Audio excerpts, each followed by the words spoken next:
เจ้าฝูหับเด็กกระพายผูขี้อองโอ้ยผูขี้อองลงมือได้พี่น้องเอ้ยเช็ดกินให้เอื้อยให้พ่อปู่โอ้ยระวังได้ละเอ้ยใครสิบอกเอาให้ขี่กระบอกมีแล้วมาเด้น้องกระปุกเลยมันยังสละเก็บเสื้อน้องคืนนี้มาพี่พ่อครัวเฮานี่บ่ได้เมียเป็นกำลังใจให้นะเนาะแนะนำให้ผัวเฮ็ดแบบนี้แบบนั้นอย่าติ้งอย่าปากเนาะเขียนไว้แน่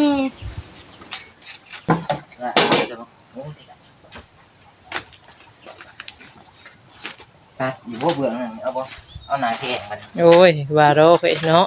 สำนี้ก็พอแล้วเนาะลำบากบ่พอว่าเนาะน้องแต่สิเมื่อป้าใหญ่โพดอันนี้คือน้ำใจของน้องแต่โอ้ยเนาะใหญ่มหาศาลนี่เด้อพี่น้องเอ้ยสมน้ำใจเพิ่นเนาะเพิ่นบ่อยู่เฮือนเลยหยังเป็นจังได๋ได้คำตอบอยู่บ่ได้แล้วเท่าไหร่นะได้1,000เพิ่นช่วยได้1,000เป็นจังได๋ดีใจก็ดีใจก็ได้ตื่มค่ะดีกว่าเฮาว่าขอยืมแน่หมู่ว่าบ่มีให้นี่แหละเนาะมันอ่อนก็คืออกอยู่ไปนำให้เพิ่นมาซักยาเพิ่นก็บ่ซักเพราะว่าเพิ่นซักแล้วเพิ่นว่าคันมันบ่ไข้คือหาไปกดเลือดโลดเพิ่นบ่กล้ามาซักคือกันเพราะว่ามันซักให้แล้วได้2เข็มแล้วเพิ่นว่าเช้า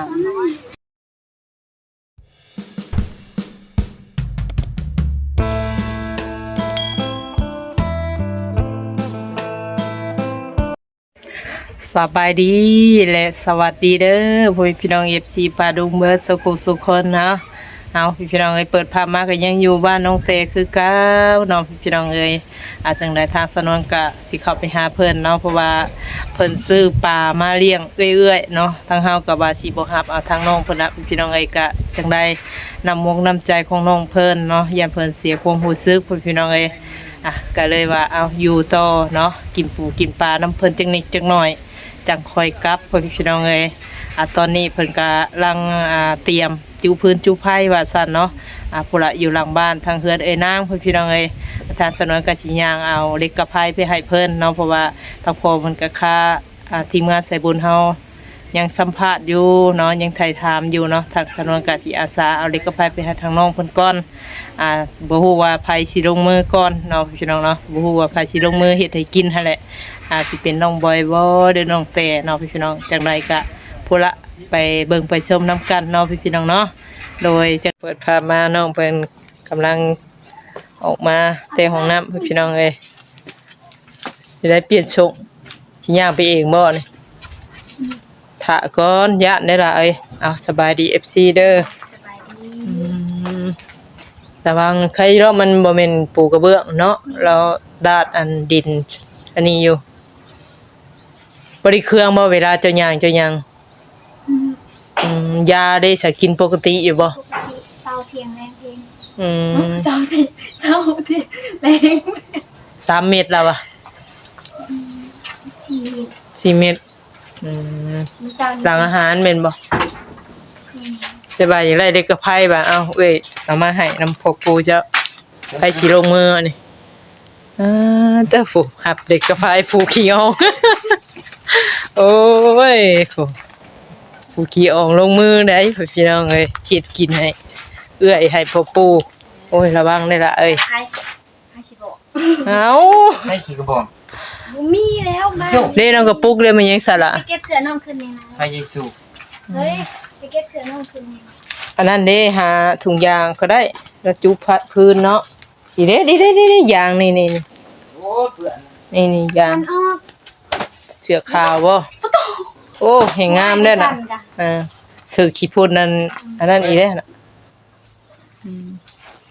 นี่ดะยางนี่คิวได้ยางนี่คิวเป็นถ่านถ่านก็มีเป็นว่าให้ดังเผาเพราะเผาป่าเผาปลาต้องล้างทานอยู่ใช่เรามีทานนี่ทานในกระสอบน่ะแม่นบ่แม่นเลยเขียวก้อนนั่นน่ะก็สิเทใส่ได้เนาะ เฮ้ย มาพี่มาพี่ ครอบครัวเฮานี่ อะไรนะ บ่ได้เมียเป็นกำลังใจให้นะเนาะแนะนำให้ผัวเฮ็ดแบบนี้แบบนั้น ซื้อ อย่าติ้งค่ะอย่าติ้งอย่าปากเนาะ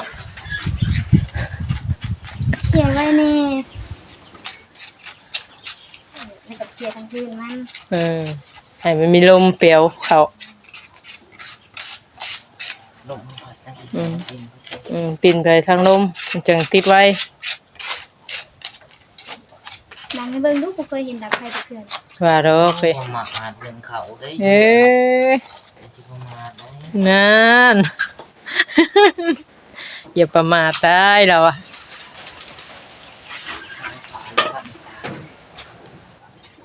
เห็นนี่นั่น อืม ละจะบอกโอ้ติตัดอยู่บ่เบื่อนั่นเอาบ่เอาหนาแข็งมัน โอ้ยว่าดอกเอ้ยเนาะตำนี้ก็พอแล้วเนาะลำบากสบาย ลำบากบ่พอว่าเนาะน้องแต่ ไว้ใช้กระเป๋าเอ้ยคือเห็นกระโตบ่รุ่นบ่รั่นเดียวนี่ อยู่ในมือโนพี่พออยู่คุณบอก เอาคือป้าไว้ชั้นละนะเงินค้ำคือมาเอาไว้ดีๆนะพายที่ตัวตลอดละว่า คุณมันพายยากกระเป๋าเพื่อน เอ้าเจ้าคือไปใส่กระเป๋าเจ้าเอง เอาออกทุยเองไม่ยาก โอ้กระบะ อย่าป้าละเลยได้อเนาะเงินค้ำกำแก้วเข้าไผมาออกไผได้ล่ะเอ้ยทานบ่เตะบ่เอ้ยว่า จับดิ เนาะทรงๆแท้บ่ทรงปานใดดอกเราลองล้างเบิ่งก็ฮู้ดอก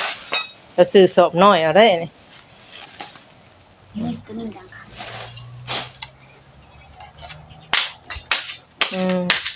พี่ก็ค่ายไม้อันนั่นเนาะไม้โรคไม้หยังนั่นเนาะ เต่าเอาไว้ไก่เฮาพูด ไก่โพดบ่ ยังดิ ไปสิขีดบ่ สิเขียน สิลงมือเองว่านี่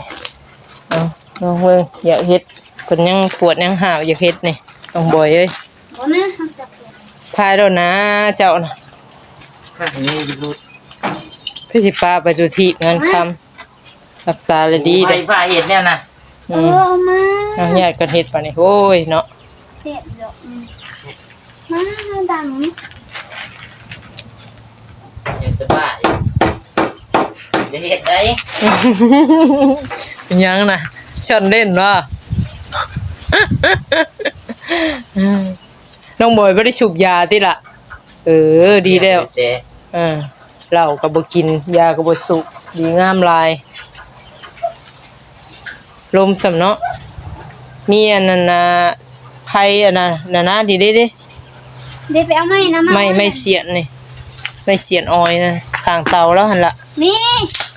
ข้างเตาหั่น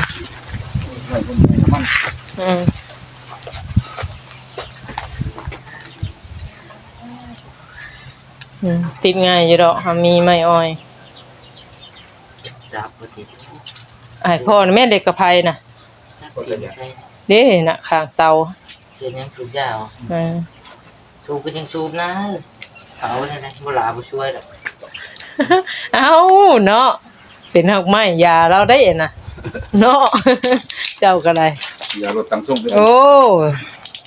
รถได้ยินหนึ่งสัก บ่ซักหรอกผู้ลางคนก็ว่าโอ้ยสูบยาได้ลดความอ้วนมันน่ะ โอ้ย แม่นบ่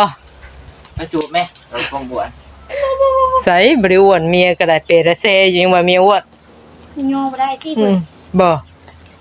เป็นโยเมียบ่ได้ล่ะบ่เมียอ้วนโอ้ เอาผ่าก็เพิ่มแล้ว ที่ว่าน้ำหนักสูสีกันมาจักจะว่าดึกกันบ่ได้ฮะ กินข้าวเรากันมา บ่เจ้าฮอดบ่50ปลาย ประมาณนั้นเลย57 58เนี่ย กลัวเอ้ยแล้วซะเอ้ย50นึงได้ ตะกี้ก็สิมีนี่แค่เช้าปลาย40ปลาย43ไปติด อันก็ขึ้นนี่เนาะ โอ้ยเมียเลี้ยงดี เมียเลี้ยงดีจังไฟเลี้ยงไฟเนาะบอย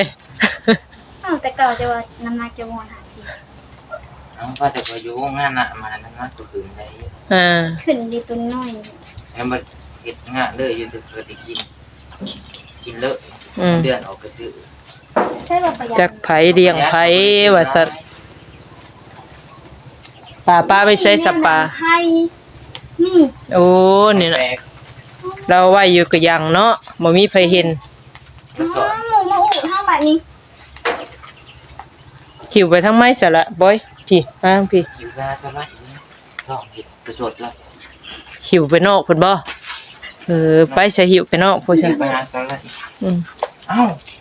คืออยาก ปลาก็ยังบ่ได้ครัวติ เฮ็ดคืออยากให้แล้วนี่เพิ่นว่าอ้าวบ่ เอาไปแสดงละครเป็นบทบาท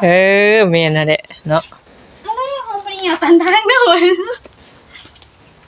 บ่มันคอนเฮ้ยเดี๋ยวมันก็ได้ ทานอีกติ กินมือที่เสือ ก็ได้แล้วล่ะเอ้ย เร็วมีดูเอา ฮะโอ้ดวงตัวน้อยบ่ดวงไม้เห็นแหละ ลงไม่อยู่บ่ บ่แม่นติดวงอันน้ำไม้อันนี้ ไม่น้องบอย กงเหนียวว่ามันแข็งแข็ง แม่นบ่ ผมเคยไปพัดมาขัวกินกระเพรา มันบ่เว้าแต่ว่ามันตัวใหญ่กว่านี้แม่นบ่ เป็นกันโผล่ ที่จะเอาไปนี่ไง สิหิวไปบ่ ไม่เนี่ยนะ อืม ทำมาเจียดจะโผล่กัน ไปอยู่พุ่นแล้ว เมียได้สบายนี่หิวเตาไปแล้วว่ามาเอาเมียต่อเลยฮะ เราคือจิบใส่เด็กเนาะ บ่ใส่ดอก เอาใส่ อืมตัวสิใส่ โอ้ยเนาะ ไม่เจือนี่อีกเนาะ ไม่ลามไปไวเด้อเนาะเอาหิวไปทางน้องบันยกใหญ่ แล้ว บอนใหญ่ทีเพิ่น ไป ไปน้องเตนั่งท่าก่อนเด้อล่ะเด้อเว้นย่างไปผู้เดียวบ่ได้ได้ญาติไหน โอ้โหไปประสบเอื้ออีหลีแล้วนั่นอยู่ซะไรอยู่ไส เปิดภาพมาทางนี้จึกจับมาทางนี้เลยอู้เต้าโหทางน้องเตก็นั่งเผาอยู่พุ่นน่ะ ปิ้งปลาพี่น้องเอ้ยปิ้งปลาใหญ่ สิเมื่อป้าเด้ ใหญ่โพดใหญ่โพอันนี้คือน้ำใจของน้องเตโอ้ยเนาะใหญ่มหาศาลนี่เด้อพวกพี่น้องเอ้ยสมน้ำใจเพิ่นเนาะเด้อโอ้ทางเอ้ยนางยิ้มเป็นแว่นบัดนี้จังไดเด้บัดนี่โดยสบายดี เดี๋ยวไร ดีใจก็ยิ้มแน่ คื เล อย เนาะ คือไปไวมาไวแท้บาทนี่ฮะ ยันว่าเพิ่นบ่อยู่เฮือนเลยค่ะ เป็นจังไดได้คำตอบอยู่บ่ ได้แล้ว เท่าไหรนะ ได้1,000 เพิ่นช่วยได้1,000เป็นจังไดดีใจ ก็ดีใจก็ได้ตื่มค่ะ ดีกว่าเฮาว่าขอยืมแน่หมู่ว่าบ่มีให้นี่แหละเนาะมันอ่อน ก็คืออกอยู่ไปนำให้เพิ่นมาชักยาเพิ่นก็บ่ชักเพราะว่าเพิ่นชักแล้วเพิ่นว่าคันมันบ่ไข้คือหาไปกดเลือดโลด อื เพิ่นบ่กล้ามมาชักคือกันเพราะว่ามันชักให้แล้วได้2เข็มแล้วเพิ่นว่าเช้านี้ อืม เพิ่นก็แบบบ่กล้าชักแล้วเนาะย่ามันเป็นไปทุกที่ ชักแล้วซักอีกเนาะ แม่น ทางเบิ่งอาการก่อน ให้พี่น้องเลย อืมเอาดีใจนะแม่นางเอ้ย ให้ยืมมาได้อันนี้เงินเจ้า เพิ่นบ่ได้ออกดอกเบี้ยติ บ่ อืม ไปซื้อยา ต่างซอยกันเนาะ แม่น หาได้แหละจังแทนเพิ่น แม่น เอาก็ถือว่าดีแล้วล่ะเนาะ โดย กล้าบ่พออยู่บ่ซ้ำนะ พ่อกะบ่จัก เสี่ยง ไปติดหนี้ต่อคันมันบ่พอ เพิ่น กัน สิให้ติดอยู่บ่ไอ้นะ ติดได้อยู่คันอยู่พุ่นเพราะ เอ้า ว่าแต่ แม่นดีๆนะ แม่นเพราะว่าเขาว่าคนในบ้านนี่เขาไปแล้ววันนี้แบบเฮาเงินบ่พอดำ4-500แล้วเขาให้ติดแล้วแบบเฮาไปอีกงวดหน้าไปต่อยาแล้วก็ไปให้เพิ่น อืม เพิ่นว่าก็ยังบ่ฮู้ เพิ่นว่า แต่เจ้ายังบ่ได้ว่า แม่นสิลง โอ้ย เบิ่ง เนาะ เนาะคันว่ามันบ่พอ เอ นะ อ แต่สิลง ได้ยินแต่หมู่เว้าเนาะ แม่น อืม เพิ่นว่า อืมก็ยังบ่แน่บ่นอน เขาสิว่า แต่ก็อุ่นใจได้แล้วเนาะเมื่อได้ยินแบบนี้เฮาก็อุ่นใจคือว่าแหละ ถามเขาว่าว่าติดหนี้ได้อยู่ก็ว่าก็มันบ่พอเล็กๆน้อยๆ อืม เฮาก็สิไปลองเบิ่งนี่นะได้บ่ได้ก็คือจะเบิ่งอันนั้นเฮาก็เอาชำเงินเฮาพอ อืม อันว่ากินแล้วสมมุติว่าเฮามากินมันไข้แล้วเฮาก็จังว่าใหม่ อืม เพราะเฮาก็ยังบ่ฮู้ยังบ่เคยกินเนาะ ชักยาอย่างเดียวซะให้เพิ่นนี่ ชักยาแก้วินแล้วก็ชักยาดีไข้เพราะว่าเพิ่นเป็นไข้นำเด้ อืม ไข้นำเขาก็บ่ฮู้ว่าเพิ่นไข้นี่เขาก็คิดว่ามีแต่ว่าเจ็บท้องนั่นแหละเนาะแล้วมันก็เมื่อยปกติบ่แล่นแหละเพิ่นกวดแล้ว มันไข้ขึ้นน้ำบัดว่าน อนนํกันน่ะว่าเมื่อคืนนี่ นอนคนละห้องแล้วลูกสาวหลามาปลุ๊กพอยก็นอนกับบ่ฮู้มื้อ อืมลูกสาวอันผู้ที่สองนอนกับสาวละ แม่น อืม แล้วเพิ่นปลุ๊กเพิ่นว่าเพิ่นเอิ้นแล้วแม่เพิ่นเงินเพิ่นลุกมาเคาะประตู อืมอืม ลุกมาเบิ่งโมงว่าตีสาม อืม ลุกแล้วก็ไปนำเพิ่นมาสักยาอันนี้ก็ไปนำเพิ่นมาหั่นแหละ แต่เพิ่น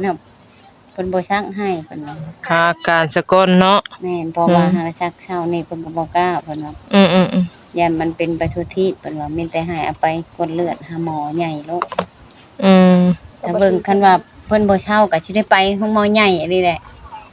เพิ่นยังนอนเดี๋ยวนี้หั่นจังเมายาจังนอนหยังแล้วก็บ่ฮู้เขาก็เอายาให้กินน้ำและเช้านี่ก็ได้ ยาเนาะตกใจเนาะ แม่น อืม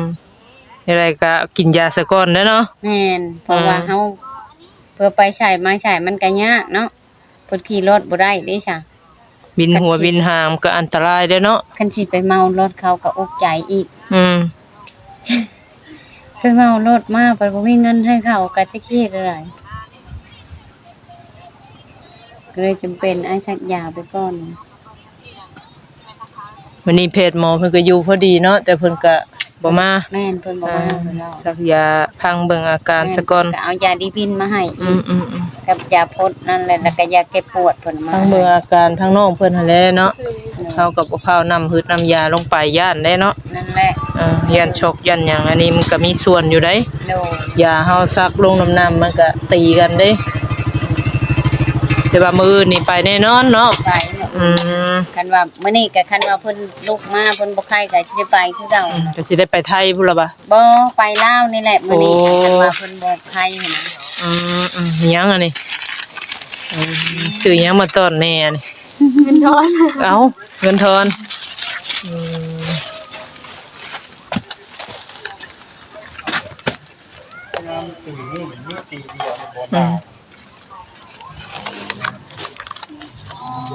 ให้กินนี่ไปจ่ายแล้วให้กินนี่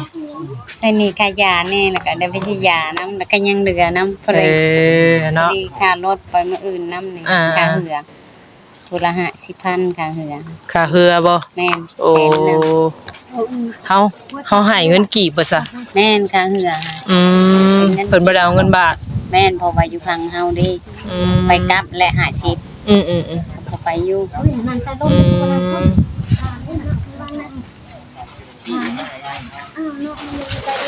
ผัวน่ะก็มีแต่ยืนอย่างเดียว แข็งแรงนี่ เจ๋งแฮงดีน้องเตนี่ก็ยังได้ล่ะปลาเผาเฮาสุกแล้วบ่ กาแล้ว หากระพริกกันนี่ อืม กาแล้ว ก็แล้ว แม่หัวยังซุก พลิกไปพลิกมาเป็นเมียน้อยได้อเฮ้ย ไปอีกเป็นเมียดวงอย่าพาพลิกดูได้เด้อปุ๊บอุ้มกันไปทางไหนล่ะบัดนี้โอ้ดีๆได้น้องบอยเอ้ยคอยนั้นได้ล่ะไปโยนเมียแล้วบ่ได้เด้อเฮ้ยโอ้ย ขอมือพี่ ค่อยเงียงทั้งนั้นแหละล่ะเงียงทั้งเจ้าบ่เจ็บหั่นระวังเด้เนาะย่านเลยเสียดอย่างเด้บะ เสียบแบตได้ อืม สบายดีก็หิวข้าวแล้วบ่ เริ่มบันไหวแล้วเราก็เนาะ โอ้ขอบคุณหลาย สอง ๆเด้อ โมง ขอบคุณหลายๆเด้อ มาแจกว่าน่ะ แจกเลย โอ้ผู้ใหญ่ใจดีทั้งนั้นเนาะมาแจกสินั่งท่าอยู่ตอนนี้ ข้าวไฮไลท์ ตั้งแต่กินเป็นพวกขนมเลยเนี่ย กินแล้วสามูว่ามีแล้วเนาะ บ่ถามเบิ่งคันบาปพิษก็ย่านมัน ยังเป็นหมูยองได้ล่ะหมูยอง ได้ยกได้ได้จะกินนี่เนาะ อืม เย็นจังได้ เย็นมาออกจากตู้เย็นกันนี่ ตู้เย็นได้ใช่ ตู้ไว้เย็นโฮมเฮาก็กินบ่ เอาเรียกแต่แล้วเนาะมีน้ำใจแจกก็กินแล้วเบาเนาะ กุหลาบเด้อ ขอบใจเด้อผู้ใหญ่ใจดีเด้อ น้ำตาลครับ อืม น้ำครับไปสิสุกเด้อได้พี่น้องเอ้ยเนาะ เสียบาน ยังหายบ่เนี่ยตุ๊เนาะขอบใจละลายน้ำมุกน้ำใจทั้งเบาบ่อยเนาะบ่อยบ่บดบดเนาะข่อยก็บ่จักชื่อเสียงเราเลยพ่อพี่น้องเอ้ยเนาะข่อยลืม นั่งขอปลาเผา โอ้ย เกิดว่าต้อง อยากเข้าแล้วป้าตั้งแต่เว้าเลี้ยงเลย เพิ่นว่าอยากเลี้ยงจุเอื้อยนี่เด้เพิ่นสิเมื่อป้ามื้ออื่นเด้น้ำใจเพิ่นว่านานเด้มันนี่สิได้พบพ่อกันเนาะ เอาเลยมันบ่าย สิได้เฮ้ยพริกไหมเฮ้ย ค่อยเข้าแต่ละคลิปค่อยอดย่องชาวมุกดาหาร ตั้งแต่เด้เนาะ พี่น้องเลยเนาะ พอสิจะโทรหาบ่ทาอย่าให้เมียไปโดยที่แล้ว โอ้ยอย่าเด้อแต่นี่เราก็ยังบั่นไหวอยู่เด้อซุมื้อนี่เด้อเจ้าอย่าได้เจ้าอย่า บ่งามก่อนปีกายนี่ช่องเทื่อ โอ้ บ่แม่นเป็นน้ำในลูกบ่จัก จกทง แล้วงามกายนี่เสียพี่กายนี่ เอา แบบบ่ได้ พี่น้องเอ้ยเนาะรอรุ่นรอ งามแต่ว่าบ่ ปลาเพิ่นสิสุกตอนใดไปเรื่องสะพานบุญนี่เนาะสีสันมันอยากจับได้บางคนแบบเฮาเข้าทำได้จิตใจเพิ่นก็สบายเด้อ อะไรก็หน้าตาเฮามีราศีอันนี้ยอมรับอันนี้เนาะมันทำบุญแล้วมันสบายใจ สี่ซะ ที่สาวใหญ่เด้นี่เด้สาวใหญ่เฮานี่สาวบ่ได้ มีผัวผู้เดียวนี่บ่ มีผู้เดียวนั่นแหละ อันนี้โจทย์ชั่วข้าวโจทย์เป็นบางมื้อ บ่มีผัวจันไปบ่กับเพื่อนก็มีคือเก่า บ่เฮานี่บ่แม่นว่าสิว่านั่นเนาะมีบ่มีก็คือบ่มีหั่นน่ะเขาไปดำไรนำเฮาเด้ก็ว่าบ่มีนะ ในบ่ ลำไรเนี่ย บ่ได้ดำไรนำเฮาบ่ได้ใส่ใจจะกินแบบไหนบาท เอาจังได๋รอน่ะรุ่นเมืองป่าเพิ่นเนาะเพิ่นกำลังปิ้งอุ้ยพี่น้องเอ้ยทางน้องเตเพิ่นเลี้ยงทางเอื้อยว่าซั่นกินน้ำกันรอบเที่ยงก็สิซิมน้ำเพิ่นอยู่จังนิดจังหน่อยเนาะน้ำใจของน้องเพิ่นปลาเพิ่นสิแซ่บซำใดพี่น้องเอ้ย เนื้อปลามันขึ้นฮอดแล้วบัดนี้ สิบ่ได้เห็น กินฮอดได้เอื้อยบ่ เพื่อจะได้พ่อกัน มื้อเช้านี่เพิ่นเซ็นหาข่อยแต่เช้าพุ่นแหละเอ้ยสิได้มาอยู่บ่ประมาณนี้เดี๋ยวเพิ่นส่งไปเอ้าคือส่งแต่เช้าแต่เด้นี่ว่ามา7:00 นเช้าเพิ่นส่งเช้านี่ ตัวน้ำแตกก็ซื้อน้ำปลามา เพราะว่าเมื่อวานนี่บอกให้เพิ่นอยู่ท่าแน่ ต้มเป็ด ก้อยก็ อื่นเพิ่นแหละเพิ่นสิมาแต่ก็บ่ฮู้ว่าจักโมง ก็สิสวยนี่จังน้อยแหละเนาะ ก็บ่ฮู้คือกันเพราะว่าเพิ่นไปตีสองเขาก็ไปแล้ว เอ้าจะไปแต่เช้าไอ้ดี แม่นตีสองกลางคืนนี่แหละ ได้เฮ็ดจังได๋มานี่บ้านนะให้น้องเตล็อกให้ ก็สิประมาณหั่นแหละเฮ็ดได้จ้ะ เพราะว่ามันบ่มีพายุลูก เจ้าขี่รถโดยสารบ่ไป แม่นเพิ่นมารับเอาตีสองก็ไปแล้ว ตีสองเวนางสิเดินทาง ไปตะลึกตะลื่นแน่เนาะ แม่นเพราะว่าเขาไปขายเครื่องเลยจ้ะ เป็นค่อยก่อนนี่ เฮาขี่แต่บ้านเฮาไปฮอดอันพุ่นเลย คอยหน่อยพ่อแจ็ค ประมาณ4:00 นเช้า บ่อันจักแสนหาเงินเฮาจ้างไปนี่ 120 บาทเลย ผู้หนึงบ่ แม่น โอ้สองคนก็240 แม่นเป็นเงินบาทเพิ่นเอา บัดนี้ข้ามเรือไปอีกบาทนี่ กำเพื่อหันก็โอเคอยู่เพราะว่าสองคนผู้ละ50แต่100,000ก็ไปกลับ ไปกลับแสนหนึง แม่น โอ้ก็โอเคอยู่ซะเนาะ อย่าลืมได้บ่เนี่ย นี่แหละมันก็ผู้ละ100ปลายมันก็ ข้างกว่านี้นะเนาะ เขา70ปลายพันเพิ่นว่าเงินเฮา บัดนี้เอาขึ้นไปเยี่ยมดินเพิ่นอีกก็ต้องได้เสียอีกแม่นบ่ บ่ได้เสียข่อยมีบัตรเลย โอ้บ่ได้เสีย แม่นแต่นั่งมวยแล้วได้เสีย50บาท อืม ก่อนแล้วไปเสีย อืม เพราะว่าเฮามีบัตรนั่นได้ขึ้นไปเพิ่นก็จะแกนเฮาเข้าประเทศเพิ่น โอ้ก็ใครอยู่ซะเนาะ 3รอบแม่นเสียแต่น้องมวยผู้เดียว50บาท ถือว่าบ่ได้นอนได้หยังแม่ว่ากวดฮู้แล้วก็อาการเจ็บเป็นแล้วก็มาบัดนี้ แม่น อืม มากินตามเพิ่นวางเพิ่นก็สิบอกดอกคันสมมุติว่ามันถึกแบบว่ามันลดพรเฮากลับไปเอาต่อคันว่ามันยังบ่ไข้เฮากลับไปทางใหม่เฮาก็บ่ไปแล้วบนกลาง อืม ก็ไปแถวบ้านเฮาบัดนี้ ๆอยู่ใหญ่บ่อนไม้เนาะ แม่น จะเป็นว่าขาแล้วก็บ่ได้ไข่ได้ ลองเบิ่ง อืมจังไดก็สู้ๆไอ้นางเอ้ย เดี๋ยวไปกวดเบิ่งก็ฮู้แล้ว เฮ็ดกินเองแล้วมื้ออื่นทางข้าวน้ำจำปาถือว่าข่อยก็บ่ได้เฮ็ดเลยแหละ หนึ่งเอาเอง แม่นเพราะว่าหนึ่งเอาเองเฮ็ดเอาเองเพราะว่าลูกข่อยไปโรงเรียนกัน ทางไอ้นางได้สิไปก่อนนั้นน้องเต แม่น ไปแต่ตีสอง แม่นตี2กลางคืนเขาก็มารับเอาแล้วไปแล้ว ไปยามมื้อคืน แม่น จ 2 โมงเช้า เพราะว่าเข้าไปขายเครื่องเด้ไปฮอดพุ่นมันก็ วันจันทร์เนาะเขาไปขายเครื่องวันจันทร์ 4 โมงเช้าไปฮอด คือไปนำคนบ้านหรือบ่ แม่ ไปน้ำรถเขา โอ้ถือว่าอาสาไปนำรถเพิ่นเพิ่นสิไปหา ช่ ช่ ว ว ง ย อันไหน อืม แต่ว่ารถเฮาเองนี่ว่าเฮาไปยามแจ้งก็ได้ อืม สื่อสาร แม่นก็ไปรถจักรเฮาก็บ่กล้าอีกบัดนี้ เอาขี่ไปก็ได้อยู่รถจักรมันหักคือว่าแล้วมันไกลเนาะเมื่อยเนาะทางก็บ่ดีทางบ่ดีได้เสร็จนั่นน่ะ แม่น เออ ทางบ่ดีนะก็เลยไปนํเพิ่น อืม แล้วมุกเดี๋ยวฮอดบ่ตื่นปี นี่แหละ ตื่ปี ตื้อปียังตื้อปี จักแล้วบอลพามา โอ้ เพราะว่าชื่ออมยิ้มนะให้คนอายุประมาณ 4-5 ปีเพิ่นแล้วแบบชื่อให้คนประมาณตื่นปีเพิ่นแล้วยังตื่นปี อายุมันอายุยืนน่ะว่าเพิ่นว่า น้อยๆเข้าใจหลายเด้พระเจ้าโฆษณานั่นนี่เด้พระเจ้ายังเฮ็ดว่า เอาระวังปลาใหม่เด้อตื้อปีพันปีเด้อบ่โอ้เอาจ้ะเนาะเอาจังไดเดินทางมื้ออื่นเนาะ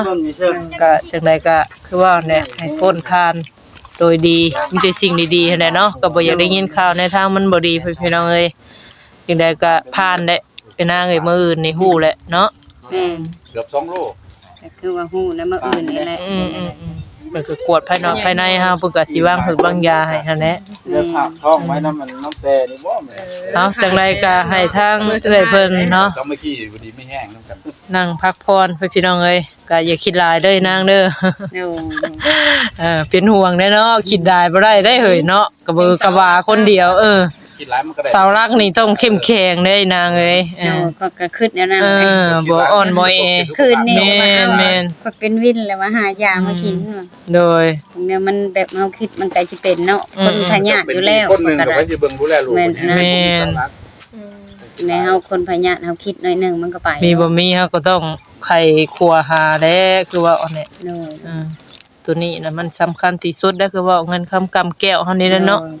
แต่บ่ฮู้ว่าซึมดองเพิ่นกับลูกเพิ่นสิเมื่อจากโมงเขาก็บ่ฮู้เพราะแล้วแต่บ่เตียงเพิ่น เราก็ถ่ารถทำเอาเตียงเด้ก็ยังบ่ฮู้ว่าจักโมงคือว่าแล้วมื้อนี้ ก็บ่ฮู้แต่คันเพิ่นบ่อยู่ก็ต้องให้เพิ่นล็อกเฮือนไว้ให้สิป้าลูกไปแจไว้ให้เพิ่นเพราะว่ามันบ่มีไผอยู่เลยเนาะกับ คุณอาก็ไปเรียนบ่ แม่นเพิ่นก็ไปโรงเรียนเพิ่นก็บ่อยู่บัดนี้เฮาก็จักไผสิอยู่บัดนี้เฮาก็บ่อยู่เด้อจ้ะ เจ้าไป2คนล่ะวะ แม่น โอ้2คนกับผู้น้องมวยหั่น แม่น ผู้เพิ่นเป็นฮะ แม่น อืม เอาน้ำจำปาก็ให้เจ้าเพิ่นลุกมาเฮ็ดกินเองพากันกินเองหั่นแหละเด้ แต่งกันกินเองเนาะ แม่นเพราะว่าเฮาก็คันผู้ไปโรงเรียนเฮาก็ยังปะแล้วมื้ออื่นนี่จักได้แหละบ่ฮู้ ก็บ่ยากดอกเนาะเดี๋ยวเพิ่นก็หากินเองเพิ่นก็ไปฮอดมื้อไปมื้อกลับคือว่าแหละฮอดเวลา แม่นเฮาก็คือว่าเฮาก็ยังอยู่ก็มันก็จำเป็นเฮาก็เนาะเฮาก็อยู่นำบ่ได้ โดย เพราะว่าลูกเฮาก็เป็นบัดนี้เป็นฮอดมื้อเฮาไปแล้วดิฉันคันสิไปกายอีกมื้ออื่นมันก็แฮงสิหึงไปมันก็บ่ได้เฮา โดย ต้องได้ไปเฮ็ดได้ก็ แม่นถ้าจังไดก็เป็นกำลังใจให้เด้อนางเด้อสู้ๆโดยจังไดคลิปนี้ก็สิได้ขอจบคลิปก่อนเนาะพี่น้องเนาะรอเบิ่งปลาเผาเพิ่นจักสิชุกตอนไหนเด้อปลาเผานี่เด้อบ่มีไฟเผาวันนี้สบายดีนางโดยสบายดีทั้งนี้เด้อสบายดีโดยโอเคเนาะพี่น้องตอนนี้ก็กำลังพากันเผาปลาเนาะถ้าเห็นทางเอ้ยนางเพิ่นไปยืมเงินก็ได้1,000 บาทเลยพี่น้องเอ้ยจังไดก็เป็นกำลังใจเพิ่นเนาะพ้นผ่านอุปสรรคหลายๆที่มันบ่รับบ่ดีก็ให้พ้นให้ผ่านเนาะต้องเพิ่นก็ได้คือว่าแหละเป็นเสาหลักให้ครอบครัวเพิ่นพี่น้องเอ้ยทางเราก็คือว่าแหละบ่มีเงินไปหาแพทย์หาหมอปัวลูกมันก็ยากเนาะพี่น้องเนาะเงินคือสิ่งสำคัญที่สุดสำหรับคนเฮาเนาะพี่น้องเนาะโดย